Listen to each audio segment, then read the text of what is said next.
ለመጥበስ እንዳታስቢ። እኔ በወንድሜ ቀልድ አላውቅም። እኔም እኮ ልቤ ንጹህ ነው። ቆይ ስልክ አልቆይም። ሲናገር በለዛው ልብን የሚሰርቀው ገላ ወንበሩ ሰው አለው አይታየህም? አዎ አለው። እሺ እንተዋወቅ። ኢዛና እባላለሁ። ስራ ፈት ነገር ነህ እንዴ? ፍቅር ካንተ ሌላ ይታሰባል ወይ ደሞ ይታሰባል ወይ ያልማዝ ማበጠሪያ ያለላሙደይ ስሚ ኋላሽ የተቀመጠው ልጅ ያምራል። የቱ? ወንድምሽ ለሌላ ዳሪውን ይሄን ጠብሰዋል እንዴ? ወንድሜ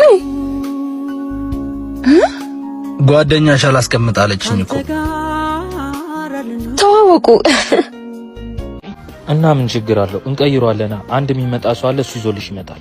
ዮኒዬ እንደዛ ከሆነማ ያየሁት አውትፊት አለ።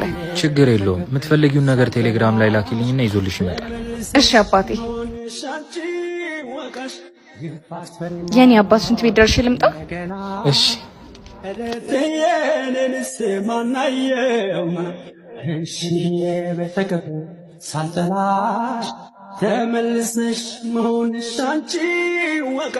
ከገባው ጀምሮ እያየሁክ ነበር። እኔም ልክ እንደገባው ነው ያየሁሽ። ከወንድ ጋር ስለነበርሽ ነው። እሱን አክብሬ ነው ዝም ያልኩሽ። ኧረ እባክህ ወንድሜ እኮ ነው። ያለኔ ብታይ ምንም አይሆንለትም። በአንተ ራሱ ሳይቀር እኔን ይመገዛለን።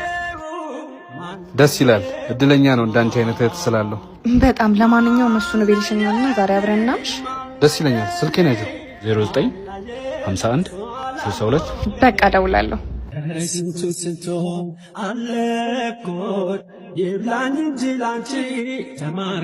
የኔ ፍቅር እማዬ እኮ ደውላ ነበር እና መሄድ አለብኝ እኮ አብረን እንሂዳ። እኔም በዛውም ጠይቃቸዋለሁ። ምን ይዘንላቸው እንሂድ? አይ ብቻዬን ነው ልታገኘኝ የፈለገችው። እሺ ስልክሽን ስጪ፣ እሷን ቀለበቷንም ስጪ፣ ቦርሳሽንም አምጪ። እንዴ ምን እያረክ ነው? የራሴን ሂሳብ እከፍላለሁ። የራስሽን ሂሳብ ከፍለሽ ውጪ። ምን እያልክ ነው? ብር ያለው እኮ ቦርሳ ውስጥ ነው። ቦርሳ ውስጥ ያለው የራሴ ገንዘብ እንጂ አንቺ ገንዘብ አይደለም።